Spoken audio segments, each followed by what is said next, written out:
So if you go to pretty much any local driving range, you're going to see the exact same thing over and over. People swinging entirely out of their shoes, faces red, just straining to muscle the club.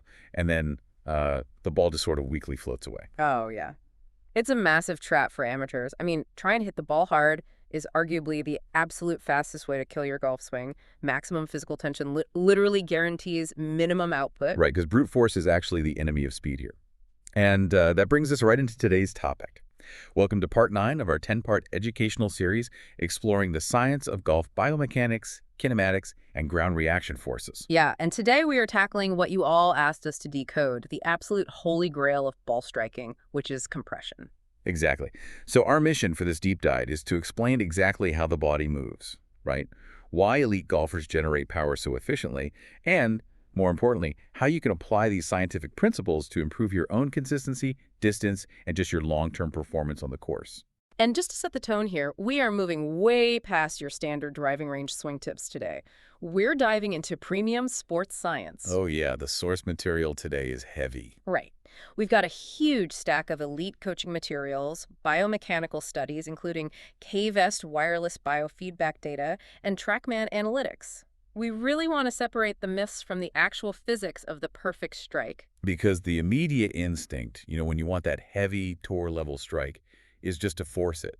You hear phrases on the course like trap the ball or create lag, and the immediate physical response is to chop down at the ball. Yeah, you see people trying to artificially hold their wrists at this sharp angle to drag the club through the turf. Right, and that is precisely how you destroy compression, because you just can't muscularly force it. No, not at all. Compression is not an action you take. It's the byproduct of a system working correctly. When you try to hold lag, you introduce massive tension into your forearms and wrists. And that tension acts like a literal brake pad on the club head, right? Exactly. It slows everything down. So if compression is just a byproduct, what is the actual, mechanical definition of it?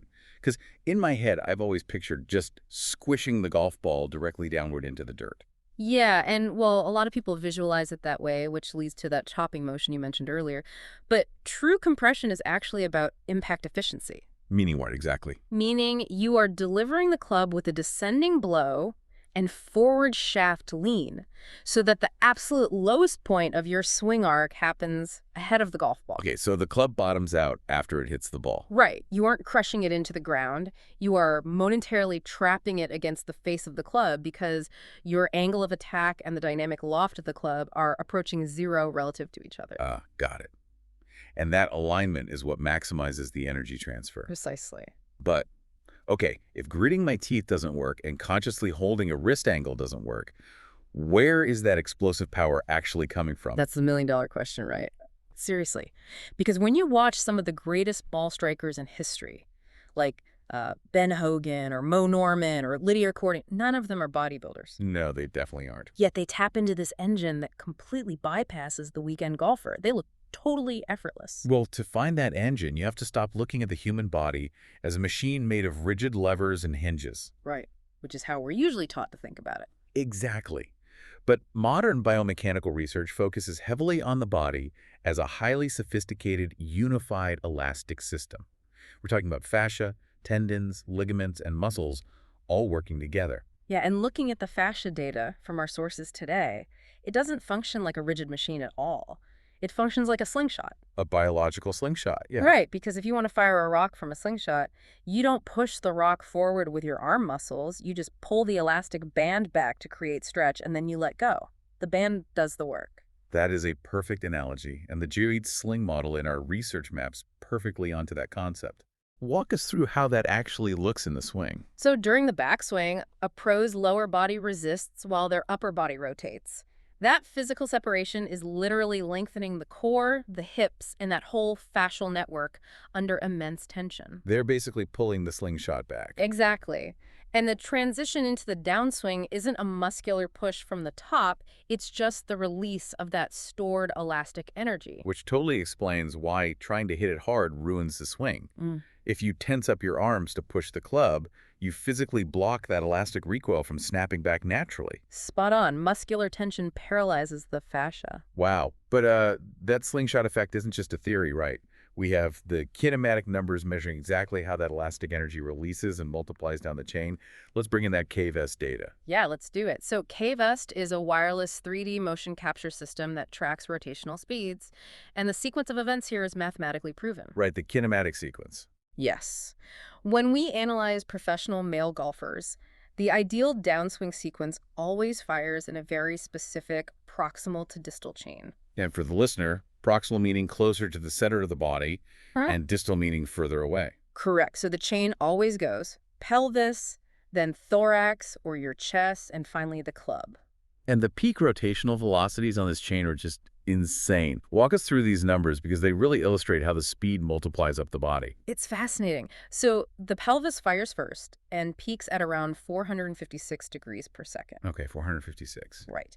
Then, as the pelvis begins to decelerate, it transfers its energy up to the torso. The torso builds on that initial momentum and accelerates to a peak of 757 degrees per second. Almost double. Exactly. And finally, that torso energy transfers down the arms, whipping the club head up to a massive 2014 degrees per second just before impact. Okay, let's just pause on that for a second. 2014 degrees per second. To visualize that, if the club could continue in a full circle at that speed, it would be spinning around your body about 5.5 times every single second. It's violent speed. But like you said earlier, it looks so graceful. Because each segment builds on the speed of the previous one. It functions exactly like cracking a bullwhip, right? Yes, the bullwhip analogy is perfect. The handle of the whip moves relatively slowly, but the energy transfers down the narrowing taper of the leather until the tip physically breaks the sound barrier. Okay, but I have to challenge this a bit because I know exactly what I do on the golf course when I'm under pressure. Let's hear it.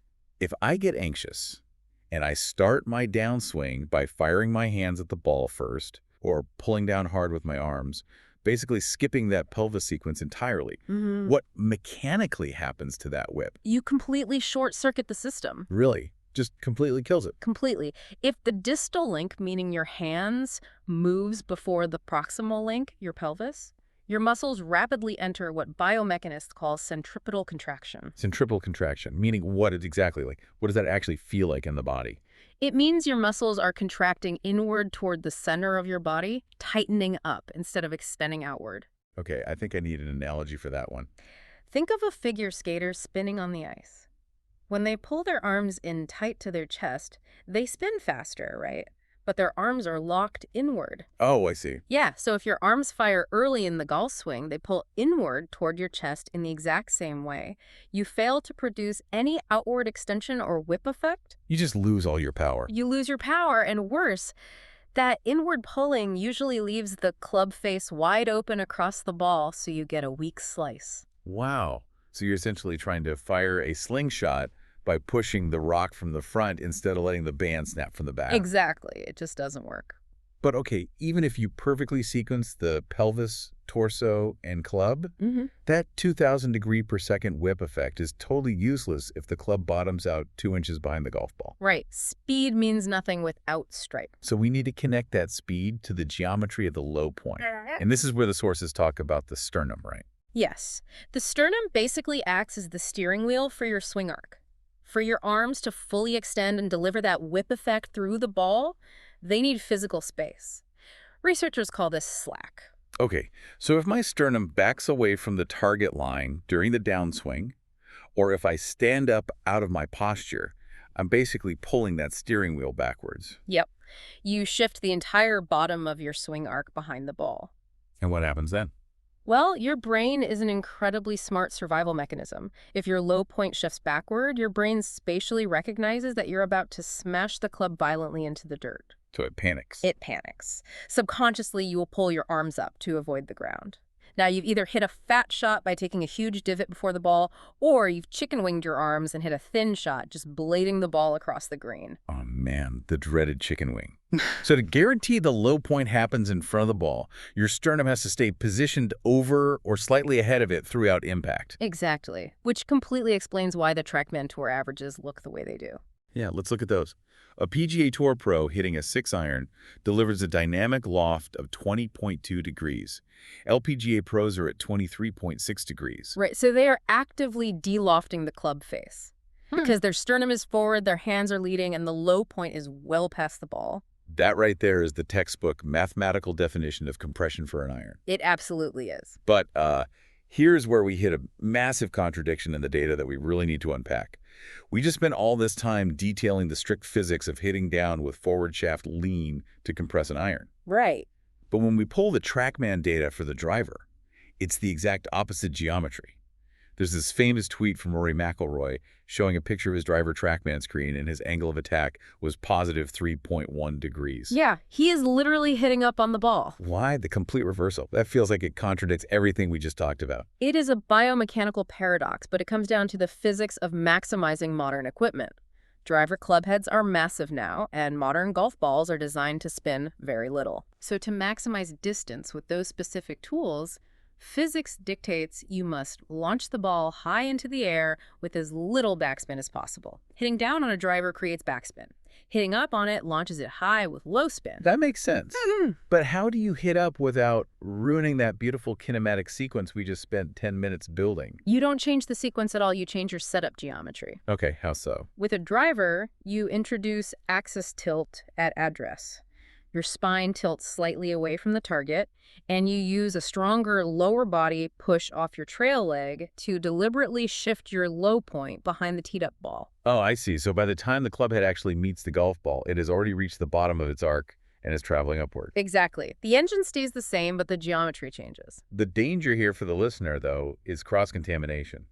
If you don't mentally separate these two swings, you're in serious trouble. You're in major trouble. If you bring that driver axis tilt and that upward strike to your 6-iron, your low point is miles behind the ball. You lose all forward shaft lean and completely destroy your compression. Right. You have an iron swing and you have a driver swing. Like you said, they share the same engine, but they have totally different steering wheels. That's a great way to put it. And, this confusion between symptoms and root causes is why so many golfers get stuck.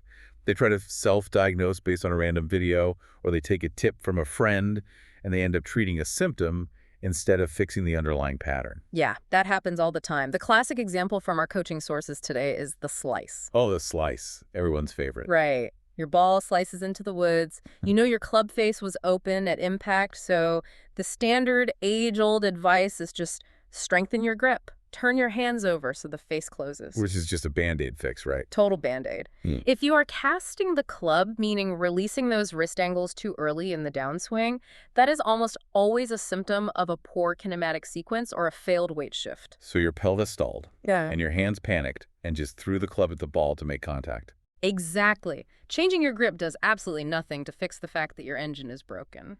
But, whether you have a perfectly sequenced iron or a driver in your hand, none of this geometry matters if you don't strike the center of the face. Nope. Center strike is king. And that brings up the gear effect, which, reading through these sources, completely shifted how I view my bad shots. It's mind-blowing when you first understand it. It really is. Yeah. We obsess over our swing path and our face angle, but the actual strike location on the club face overrides almost everything else. Yeah, to understand the gear effect, just think of two physical gears interlocking. When you strike a golf ball off the toe of a driver, the sheer force of the collision causes the club head to twist outward. And as the club face twists one way, it acts as a gear that spins the ball in the exact opposite direction. Exactly. A toe strike physically gears the ball to spin with a hook. A heel strike twists the face inward, gearing the ball to spin with a heavy slice. So you could make a mathematically perfect, tour-level kinematic swing, sequence everything beautifully, Right. But if you hit it a centimeter off the heel, you are slicing it out of bounds, and you'll probably blame your swing path. Which is tragic because your path was fine. Impact is the absolute moment of truth. This is why using feedback like impact tape or even spraying Dr. School's foot powder on the club face is just non-negotiable for real improvement. It takes the mystery out of the strike entirely. It does. If you can guarantee center strikes, you take the gear effect out of the equation. Your energy transfer, your smash factor, will skyrocket without you having to swing even 1 mile an hour faster.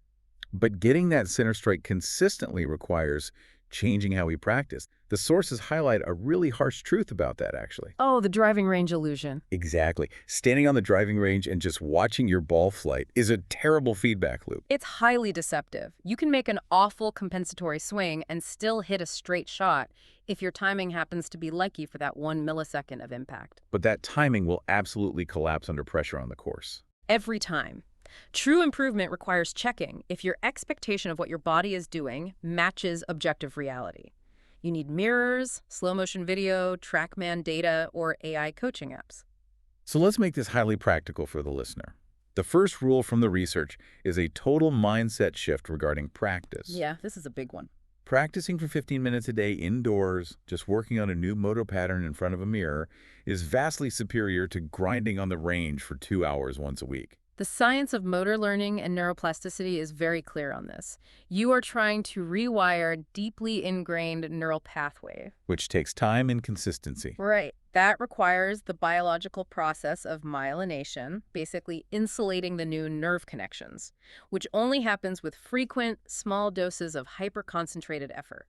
If you grind on a driving range for 2 hours, you inevitably become physically and mentally fatigued. And when focus drops, you start reinforcing sloppy reps. You're basically paying for a bucket of balls to literally train your body how to swing badly. Exactly. That's where the 10-1-55 rule comes in. Break that down for us. You do 10 to 15 slow, constrained isolation reps. Maybe just practicing your pelvis rotation without even holding a club. Just feeling the movement. Right. Then you step up and hit 5 real golf balls. You isolate the feeling, then you integrate it into the full motion. The second you lose focus or feel fatigued, you pack up and go home. Quality over quantity every single time. I love that. And we actually have 3 specific drills from the sources to help you feel what compression actually is. I want to push back on the first one, though, because it sounds super counterintuitive. Okay, lay it on me. It's the Leadside field drill. The instructions are to take a short iron, preset 60% of your body weight onto your lead foot at setup, and keep it there for the entire swing.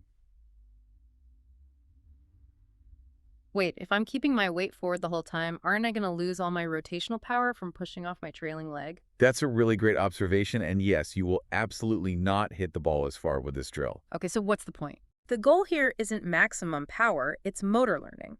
By pinning your pressure on that lead side, you physically restrict your body's ability to sway backward or artificially tilt your spine away from the target. Oh, I see. It forces your sternum forward. Exactly. You will instantly feel a steeper downward strike, and you'll hear that crisp, heavy sound of true compression. It's an isolation drill designed specifically to introduce your nervous system to the sensation of forward shaft lean. That makes perfect sense as a constraint. Okay, drill number 2 is the ball then turf drill. You put your golf ball down and place a small towel just a few inches directly behind it. A classic. The mission is to strike the ball, take a divot, and not hit the towel. This one is great because it leverages external focus, which research shows actually accelerates learning. Instead of internalizing complex thoughts about your wrist angles or your pelvis, your brain just organizes your body to avoid the towel. Right. If your sternum backs up or if your hands cast early, the club bottoms out early and you hit the towel. It provides instant, undeniable feedback on your low point control. Simple, but brutal. And finally, we have a mechanical feel for the hands to pair with that forward shaft lean, the motorcycle move. This is a great visualization. Yeah, because if you just drag your hands forward to lead the club head, you usually leave the club face wide open. To square the face while keeping the hands forward, you want to feel like you are flattening or slightly bowing your lead wrist during the downswing. The physical sensation is exactly like revving a motorcycle throttle downwards. Right. And that structural change in the lead wrist naturally de-lofts the club face and prevents that scooping motion through impact. But keep in mind, the motorcycle move only works if the engine, your kinematic sequence of pelvis, thorax, and club is firing correctly to deliver those hands into the strike zone. Good point. You can't just rev the throttle if the slingshot hasn't been pulled back. Exactly. It all has to work together. So let's pull all these threads together. What are the major takeaways for you today? First, compression is not a physical action you muscle into the ball. It is the inevitable byproduct of a correct biomechanical sequence. Right. Power comes from treating your body like a biological slingshot, relying on elastic energy and fascia, not muscular tension. And to harness that energy, your kinematic sequence must flow from proximal to distal, pelvis, torso, and then the club. You also have to master your sternum to control the low point of your irons, ensuring you strike the ball than the turf. But you must strictly separate that downward striking geometry from the upward launching axis tilt of your driver swing. And finally, changing these patterns demands deliberate, feedback-driven practice, the 10-1-55 rule, using mirrors, impact tape, and video. Mindless bucket beating will only ingrain your existing flaws. Could have summarized it better. This has been an incredible look under the hood of the golf swing. But before we sign off, we want to leave you with one final thought to ponder based on the source material today. Yeah, we've established that an effortless, powerful golf swing relies on your body acting as a biological slingshot, Yeah. using tendons and elastic recoil rather than brute muscle force, which raises a crucial question for your off-course routine. If elastic recoil is the true engine of the golf swing, how much is traditional tension-building heavyweight training actually helping your game versus targeted mobility and elasticity training? Oh, that's a great question. Are you building a stiffer machine or are you building a better slingshot? Something to think about during your next 15-minute mirror session. If you found today's episode valuable, please subscribe to our channel. Every subscription helps us continue producing high-quality educational content for golfers and coaches worldwide. If you have a question, topic idea, or golf challenge you would like us to research, test, and explain, please leave a comment, contact us on LinkedIn, or send us an email. Don't forget to explore the eCoach 360-degree Golf Intelligence platform and experience our 48-hour free trial. You can also join our 30-day Golf Biomechanics, Kinematics, Ground Reaction Forces, and Club Kinematic certification program to deepen your understanding of golf performance.